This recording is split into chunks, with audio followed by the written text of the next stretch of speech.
Far so good. So we are now going to the most interesting part of the whole music production, which is known as the mixing.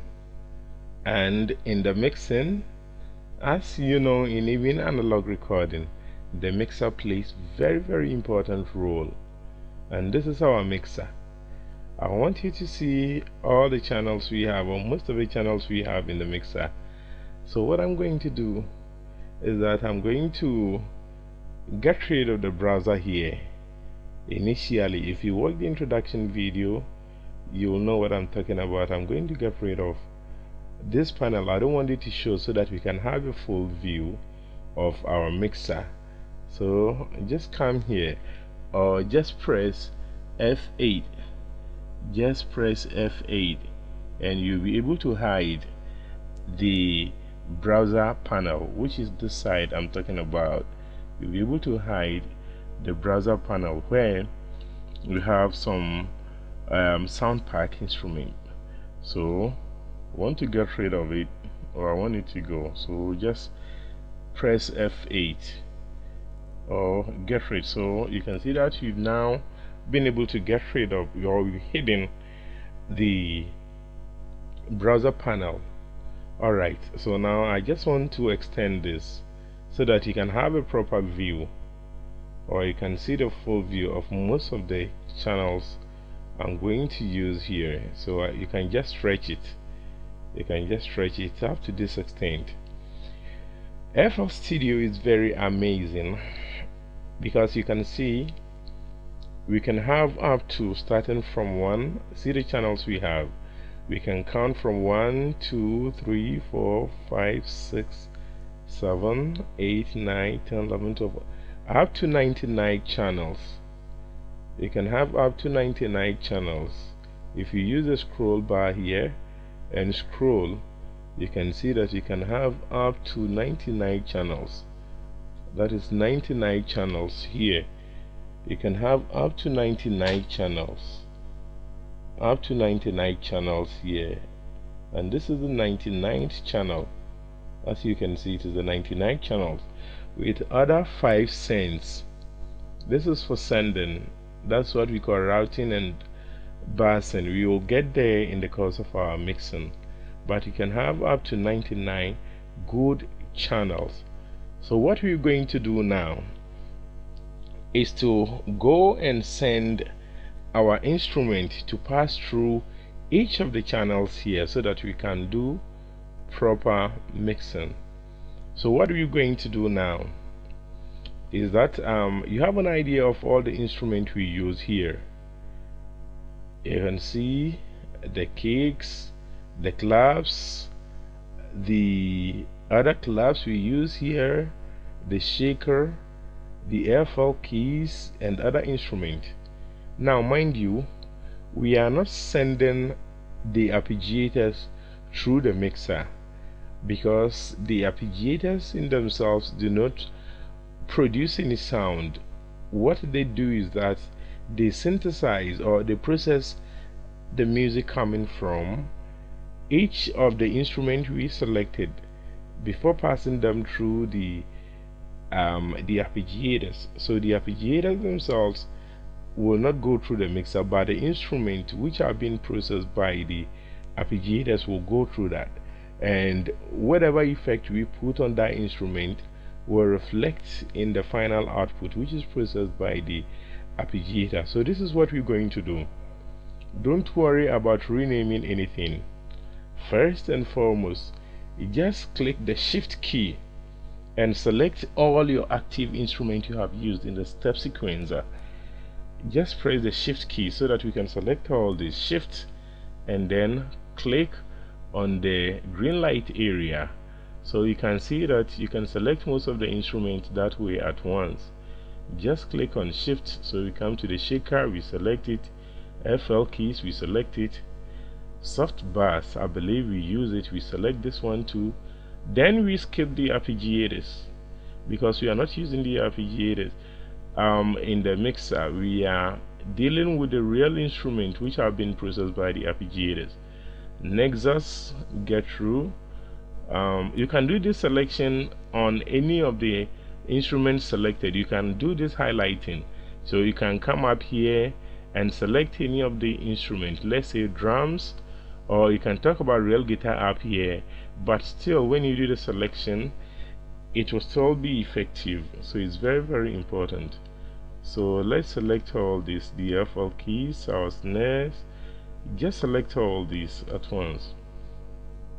Every instrument that is active, or every instrument we have used in the course of our composition, we're going to select it here. You're going to select all these instruments so that you give them a particular channel to process them. That is very, very important. So these are the instruments we have selected. There is one thing you can also do. Before this, you can check to see if none of the instruments have already gone through the mixer in the course of the working. So you can even stop, because sometimes naturally some instruments are picked by the mixer in the course of selecting them or in the course of processing. So first and foremost, sometimes you can stop and listen and watch the mixer to see if an instrument is passing through it. So let's see from our mixer, let's check to see if any instrument is going through it first before we assign each of the instrument. As I have said, naturally it may occur that in the course of selecting it, it may be automatically be assigned to a certain mixer channel. So let's see.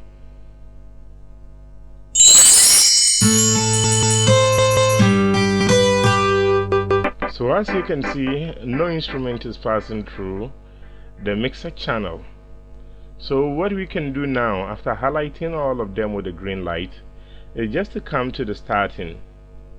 Just to come to the starting, right click on this.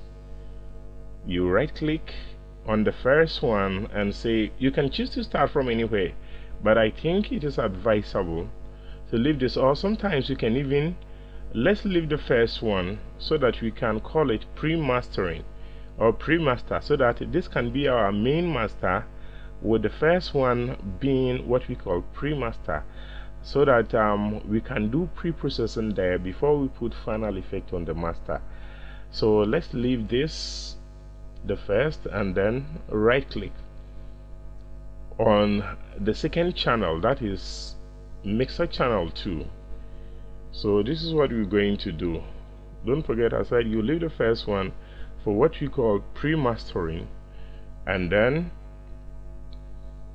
as I'm telling you, you come to the second one, you leave the first one for pre-mastering, come to the second one, right click and say link selected channels. Link selected channels starting from this track. Link selected channels starting from this track. And as soon as you do this, all the highlighted channels will be connected to each of the channels there. Just watch it. You can see all the names appearing here. You can see all the names of the channels. So you can see starting up here with kick followed by 707 kick. You can see that they also follow in that same order.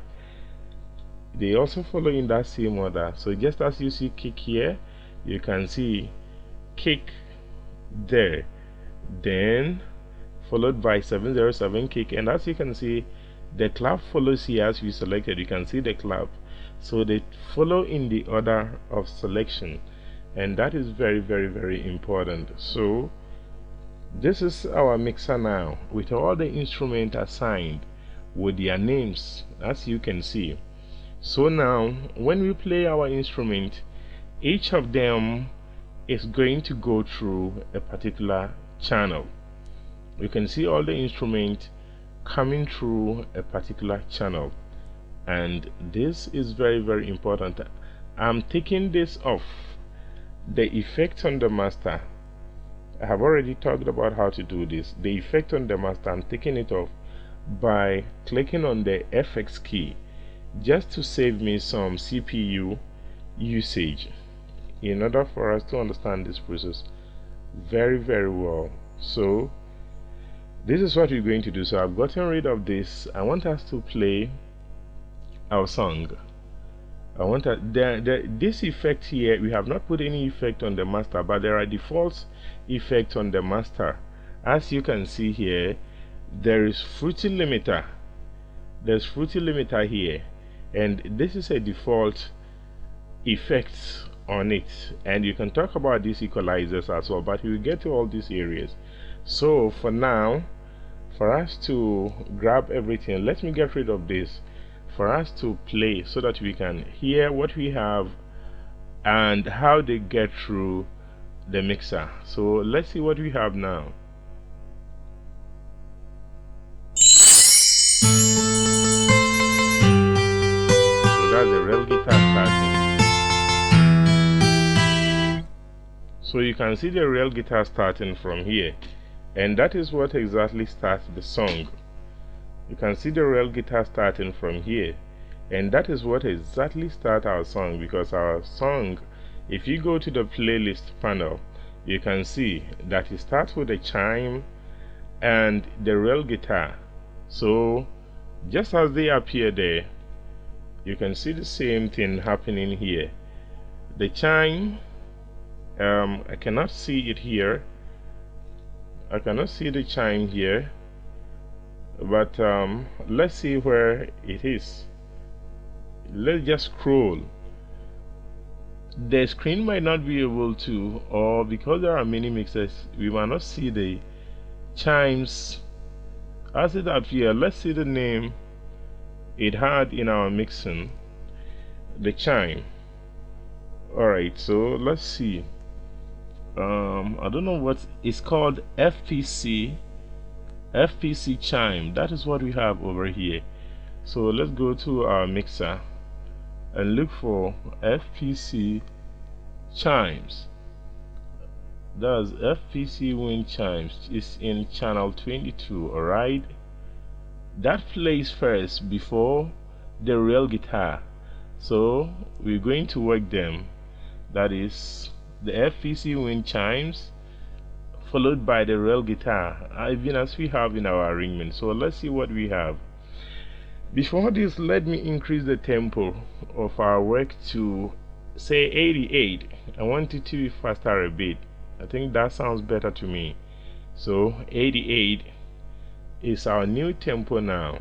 Let me save it. Go to file and click on save, or you can also do control save. So now let's see what we have. Let's play. Followed by. Alright, so now we are getting to the interesting part of mixing. Most guys, what they do is that they bring everything down. They send all the faders or the volume control, they send everything down to 0. They send everything down to 0 and then start bringing everything up. Start bringing everything up. This doesn't always work for me, I'm sorry, because in the course of selecting our instrument and arranging our instrument, I always see that part. At least you can hear what you are doing. So in that process, sometimes you do certain adjustment. And one thing I like about FL Studio, that is that it gives you, and that's what I have found personally. I don't know about other people. One thing I have found personally is that it gives you an idea, it gives you an average output or volume, song volume, in relation to how other instruments are sounding or the level of other instrument. So there's no problem with your volumes at all, except that you strengthen and want to see how other things work. But truly speaking, right after selecting the instrument, there's a certain volume which is given, and I think there's no problem with that at all. There's no problem with that. So it's very, very important that you don't fidget with your faders at all.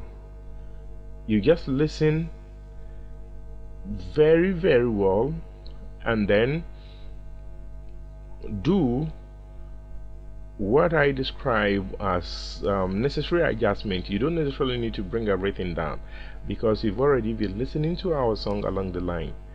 Now, this is the most important part. The headphone that you are using, or your headset, what some people call the earphone, but the headphone is very, very, very important. What headphone are you using? Don't use a headphone that can deceive you. Avoid using headphones that have the inscriptions like extra bass, boost bass, or bass boosted headphones. Avoid it as much as you can, because it is going to deceive you. It is going to tell you that you have too much bass in your song. When you listen through such a headphone that has already been boosted in terms of the bass, or a headphone that has an extra bass, avoid this as much as you can. Don't use such a headphone, because it is going to deceive you, to cut away all your beautiful and nice bass. So please avoid it. We are talking about moderation here. So avoid such a headphone. And after you have finished your mixing, you have to listen to your song output, your final work, on various speakers.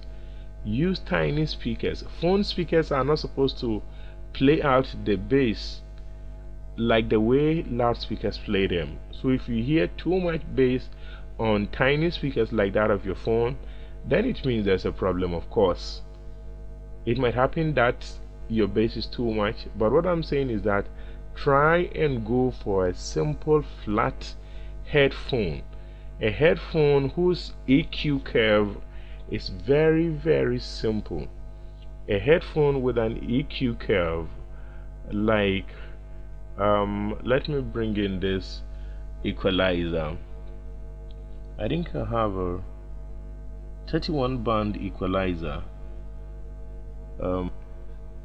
Now you can see this equalizer here. The truth is that every headphone has its own equalizer. The truth is that every headphone has its own equalizer, and those so-called bass boosted equalizers, those bass boosted headphones and equalizers, they have already been adjusted. So what happens is that they are going to deceive you into thinking that you have too much bass in your song. The EQ curve of such bass is like this. All this side is up. It has been boosted already. The bass area has already been boosted, with most parts here, most of the high ends cut, or sometimes they will leave a brightness at the end. Such headphones are going to deceive you into thinking that your song has too much bass in them. Don't go for such headphones. Please listen to me. Listen to this advice. You don't need such headphones. Go for a headphone that has a flat or neutral settings, not the one with a EQ curve which makes it sound bassier. You have to avoid that. So go for the flat one, so that you can listen to your song in the natural state, because those boosted bass headphones are going to deceive you. And the opposite is true. Don't also go for a headphone which has no bass at all in it. All the bass is cut in such a headphone, so that it plays or shows you only high ends. That one is also going to deceive you into thinking that your song has no bass in it.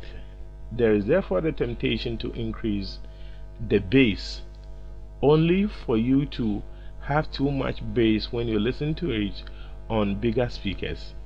So try as much as you can to avoid all these kinds of headphones. And then for the purpose of mixing, please avoid using heavy headset. Avoid using heavy headphones which are too tightening on your head. Headphones which are too tightening may give you ear fatigue. They are going to give you ear fatigue, and then you get tired. They may even depress you. They may cause depression. So try as much as you can to avoid using those heavy, bigger so-called studio headphones which have excess bass in them. Avoid the excess bass headphones. Avoid phones that are too heavy on your ears, which can cause ear depression, ear fatigue, and then depression. Avoid these headphones. Try as much as you can to use a simple, lightweight equalizer flat, or a flat EQ, a headphone with a flat EQ curve, which will not deceive you that your bass is either too low so that you'll be tempted to increase it, or which may deceive you that your bass is either too high so that you'll be tempted to cut it. This is a very important advice. Take this and you're not going to have any problem. After everything is said and done, after you have finished with everything, try as much as you can to play it on various sound systems. Try with your phone. When you finish, compare it. Most of the time you have to compare with some of the professional CDs. I mean CD, not MP3, professional CDs, to see if there is likeness in the sound, or sometimes you can even download a professional song, play it, and observe the EQ curve.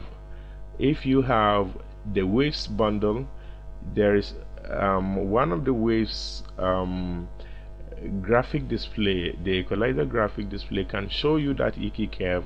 Then you compare it to yours. If there's any difference, or you want it to sound similar to that, you can try as much as you can to get closer to it. You might not get the same thing because the key for that song might be different.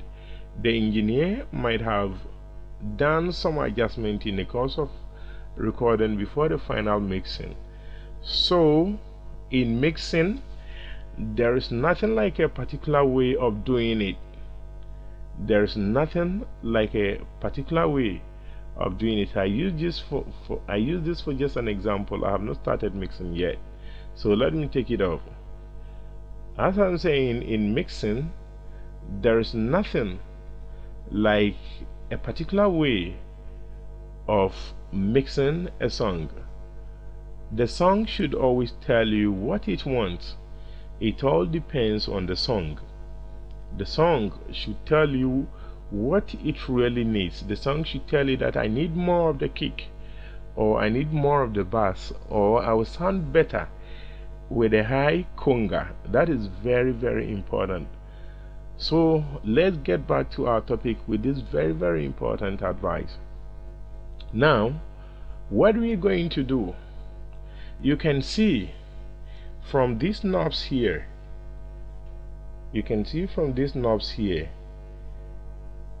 these knobs, I mean, you can see from these knobs here that everything is at the middle zero.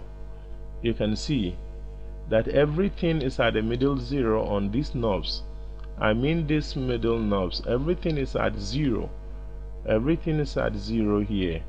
On these knobs, everything is at zero. That means that each of the instruments we have used is passing through the middle. Don't forget the concept of stereo, the idea of spreading out the song evenly so that you will have that fullness. Nevertheless, there are certain instruments you cannot do anything about.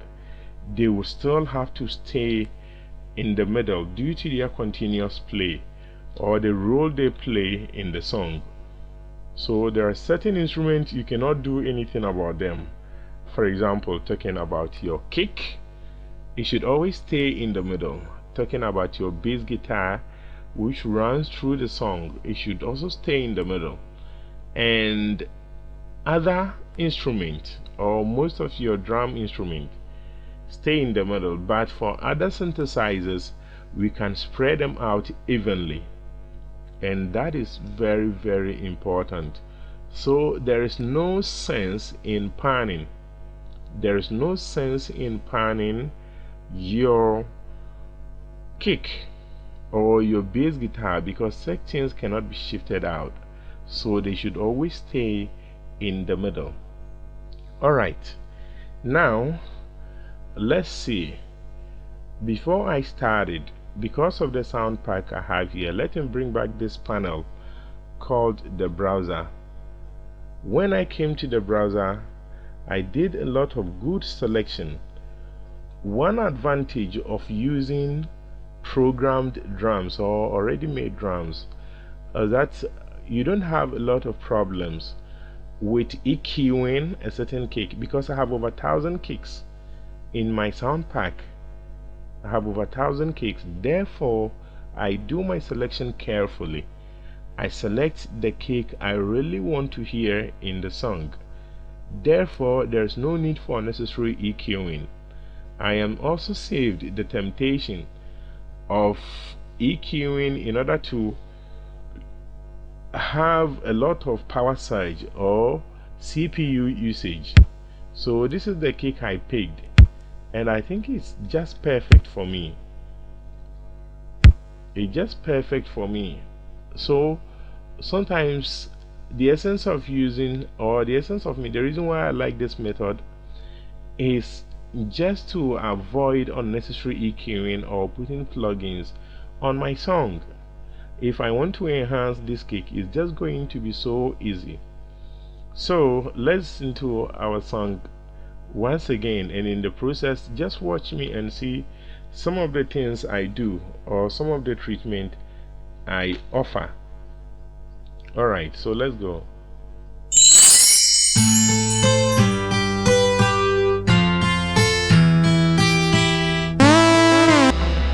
I just stopped it.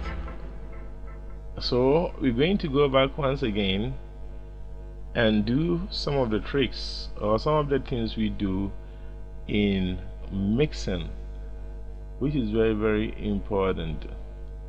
I want to see the FPC chime which start the song. Let's see. So you can see this is right in the middle, and it is perfect. It has to stay there. It is perfect to stay in the middle. So there's something we can do. There's something we can do with this, because it is starting the song. Maybe you wouldn't want it to come in with that harshness. You want to have a very smooth beginning. That is, it should fade in smoothly, because that is what is starting the song. Let's listen to it once again.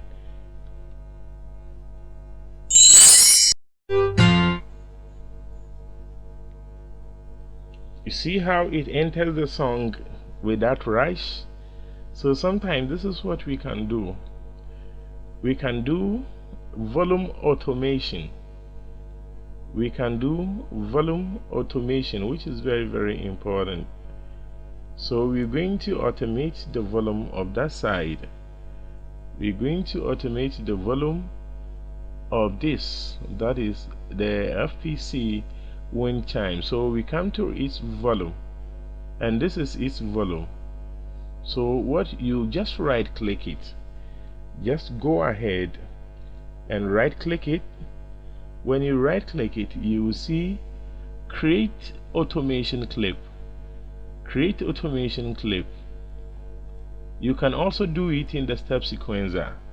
You can come to the step sequencer. If you know where that instrument is, here is the instrument. So you just right click on the volume. You can also right click on the volume, and you can see create automation clip. There's another way you can do this. Just click on the instrument in the step sequencer. This will show up. When this show up, you can come to the volume and right click on right click and select create automation clip. So there are 3 ways of doing this. 3 ways of doing this. You can do it to each of the instrument there. So the first one is on the volume in the mixer. You can right click it and go to create automation clip. You have it, or come to the step sequencer. You find the instrument and right click it. Right click on the volume, of the instrument, and then go to create automation clip, or you click on the instrument in the step sequencer for you to see the channel setting. You go up there on the volume, you right click and also choose create automation clip.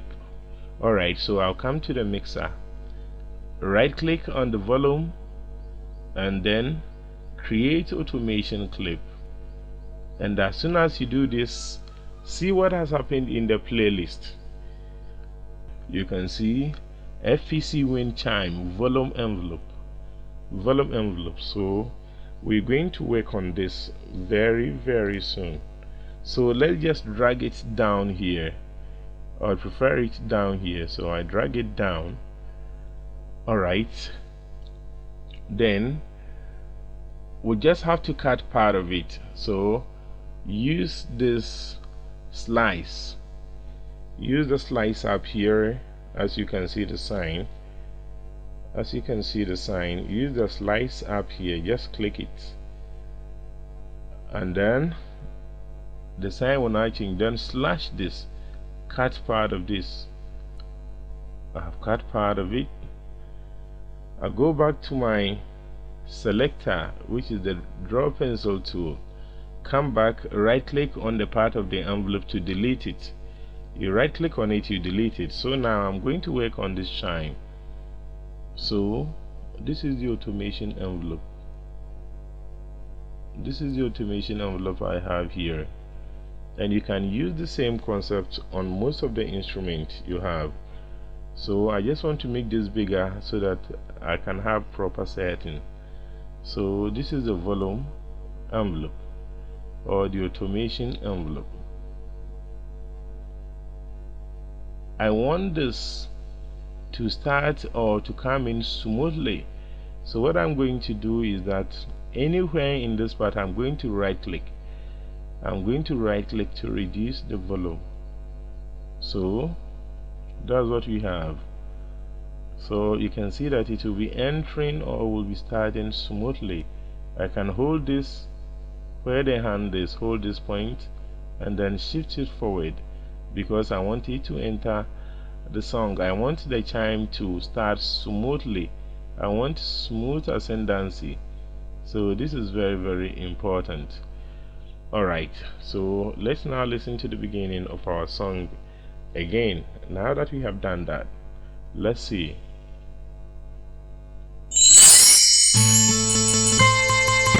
Yes, you can see that it's not as loud as before. So now the automation clip is controlling how the chimes come in. Let's look at what happens in the mixer. So look at the mixer here. Look at the mixer, and this side is the volume automation. Look at what happens to the volume. Look at what happens to the volume controller when we let's just watch the automation we have just done.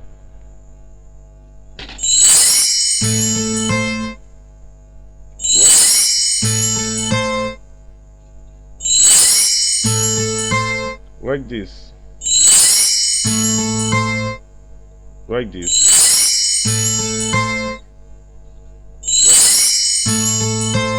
With the volume control.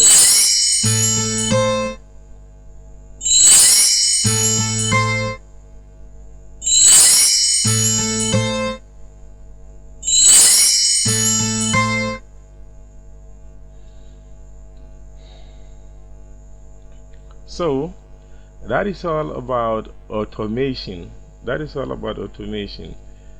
You can do so to all the other instruments the way you want them to come in, and you can do the same to even panning.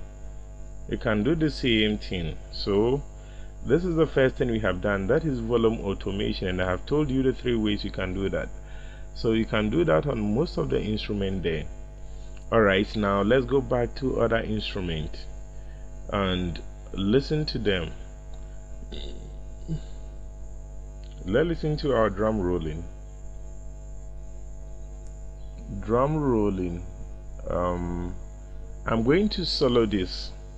I'm going to solo the drum rolling so that it plays alone. Let's see.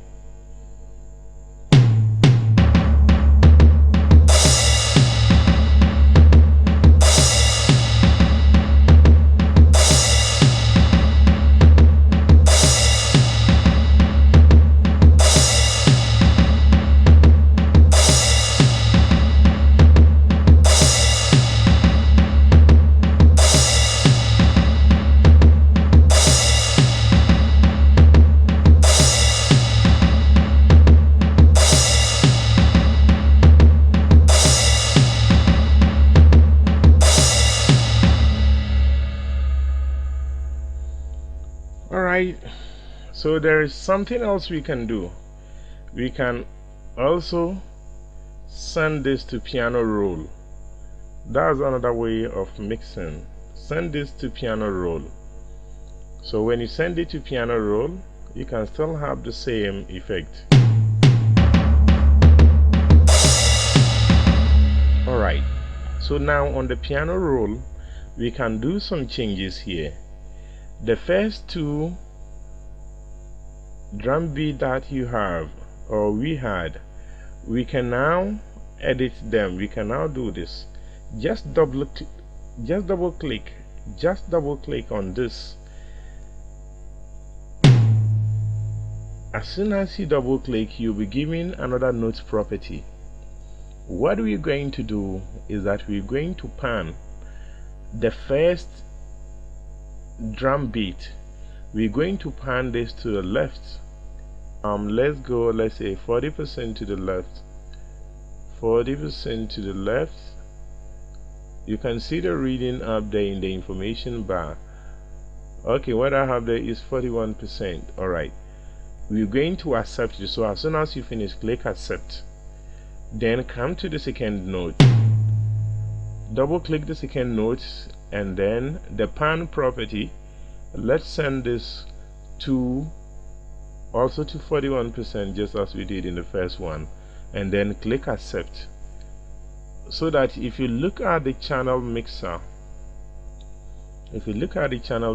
on this note alone, if you silence everything else and you are playing this note alone, what will happen is that you're going to have, let me silence all this, deactivate all these other drum instruments so that we can see what we have done, or the effect of what we have done in the mixer.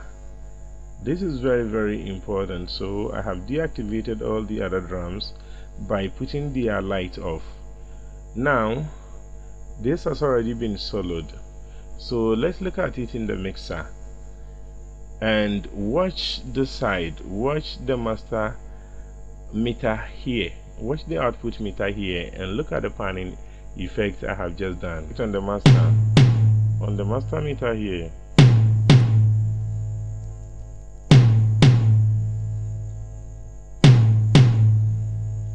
So you need a very good speaker to hear this, or you need a very good stereo headphone to hear what you have done. So that is a way of doing it, or a way of doing some of the things. So you can do the same to all of this. Because I don't want this tutorial to be very long, I'll just leave it like that.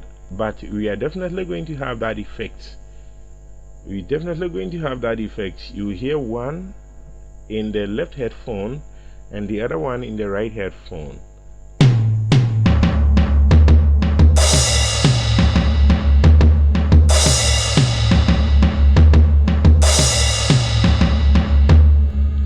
That is another way of dealing with our instrument. You can follow the same examples and do a lot of the things we are doing. Alright, then let's also go. Because this is a drum rolling, we would want most of those instruments to have to bring out the life in them, and that is very, very important. Let me click back on this effect, because this takes off all the effects.